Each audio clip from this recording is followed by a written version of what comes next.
Hello and welcome to the Game Lore Archives. My name is Joe. And I'm Dan. And we're back with some more Sea of Thieves lore, where today we'll be discussing the 3 trading companies and why these 3 merchants dominate the trade in every outpost across the Sea of Thieves. So, of course, now technically there are 5 guilds. The Arena and the Hunters Guild has just been added. We will be discussing these later in the lore. This script was written before. So There was only 3. We'll discuss the other 2 in time. So hold your horses before you be like, no, there's 5!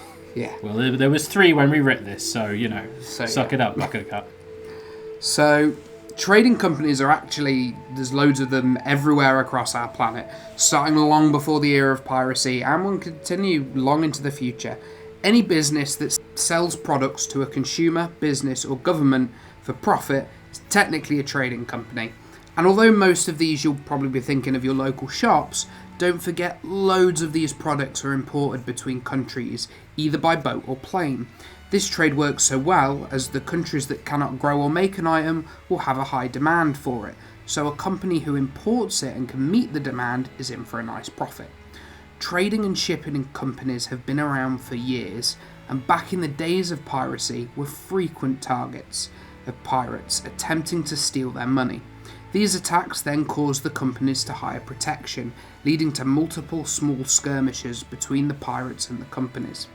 But despite this, 3 companies were brave enough to follow the pirates into the Sea of Thieves. The Merchants Alliance, the Gold Hoarders, and the Order of Souls, and they're now thriving. The Merchants Alliance is the easiest to understand of the 3 companies found in the Sea of Thieves, as it has nothing to do with anything magical and operates exactly as you'd expect a trading company to do so. As more and more pirates learned how to navigate the Devil's Shroud and began returning with massive amounts of treasures, the Merchants Alliance realised that the Sea of Thieves was a huge source of revenue, but with the sheer number of pirates that dominated that part of the ocean, they knew they wouldn't last long. But soon they realised that gems and gold weren't the only treasures scattered throughout the islands, but the seas also held thousands of priceless goblets, trinkets, cloths and fineries, along with rare types of animal. And it became swiftly apparent that these precious materials were always overlooked by the pirates and left behind. So the Merchants Guild set up shop across the outposts, convincing pirates to bring the items they would normally leave behind to them. For a high enough price to make it worth the pirates' time, of course. Then, when their ship was full, they would sail back to our world and sell the items to foreign countries for a huge profit. Pirates began working with them to make extra money for the voyages they were going on already, while also leaving their ships alone as they knew it would be full of worthless items. Since its establishment, the Merchants Alliance has not changed much, apart from its rapid expansion, and the most recent attempt that we know of was an attempt to establish a working relationship with Portugal. With the simple alliance out of the way, it's time to discuss the Gold Hoarders. In our last episode, we discussed how Captain Ramsay created magical chests that could not be broken, which are the ones that you sell to the Gold Hoarders in-game. His first-hand man was a man named Rathbone, who grew resentful of his crew's lack of interest for treasure, and so steals a large amount of gold from his crew's hideout from underneath their noses. He betrays Ramsay, stealing every set of keys to these chests, before kicking Ramsay overboard.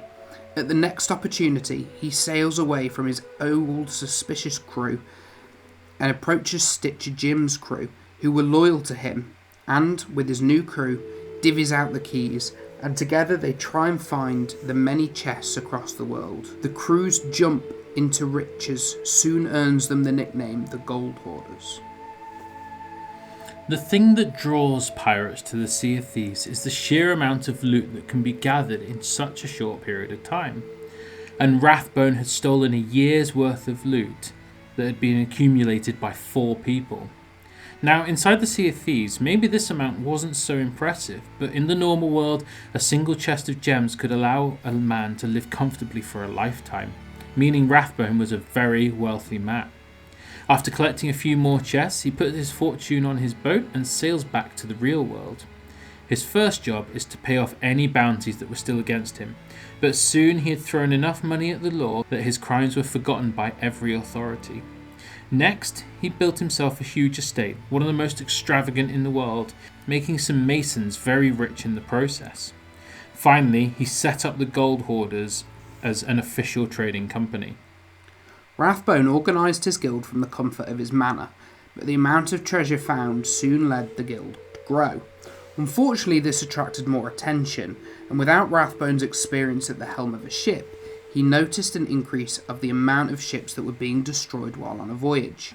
At first, he put this down to pirates attacking a trading company, a standard risk to any business. However, soon the losses became so frequent that money pretty much dried up before the guild started losing money. So much so, he began to suspect his losses as intentional sabotage caused by his old crew. His anger grew, but everything he tried made no difference, until, by complete chance, he overheard a conversation between Stitcher Jim and another random pirate. The pirate brought one of the chests to Jim, saying that he has a chest, and Jim has a key to open it, so he was willing to split the gold. And this idea revolutionised how the Gold Hoarders functioned, and instead they just manned a single person with a set of skeleton keys on each island. Pirates would then bring them the chest to open for a share of the profits. They might have been losing out on some of the gold in each chest, but regardless of which pirate stole what, the Gold Hoarders would always get their loot, and their profits skyrocketed again, particularly minus the expenses of any ships that they no longer have to repair. Eventually, Rathbone's greed would lead to his death, but that's a story again for another day. And the final Merchants Alliance that we'll discuss today is the Order of Souls, the most elusive and mysterious of the three groups. We know nothing about the founder of this group or how their workers get the magical power required to run the store, but we do know that what their magic does and how they can make their money. Although we don't know for certain, the Order of Souls seems to have been founded after Rathbone's death. But whether the new leader of the Gold Hoarders helped found the group or just has a business agreement with them is unknown. I mean, in-game, all we know is they tell us to kill a skeleton and bring a voodoo priestess-looking lady its head with no explanation of why. So what happens after you leave? Well, voodoo magic stuff and things. When a skeletal head is brought to them, they will pay the pirate for the bounty. Then they begin to cast a spell using smoke. They blow this magical smoke into the skull while whispering a secret incantation. The smoke begins to whirl around, looping through the skull's jaw and eye sockets, with reports saying that the smoke is very similar in movement to that of a snake. After a time, the Order of Souls member sucks the smoke back into themselves, and as they do, the skull crumbles as the Order's member's skin shimmers with words and images until they grasp a nearby blank parchment they set aside before the ritual. The words and images then appear to leak off their skin, draining onto the parchments. They then sell this parchment to the Gold Hoarders for profit.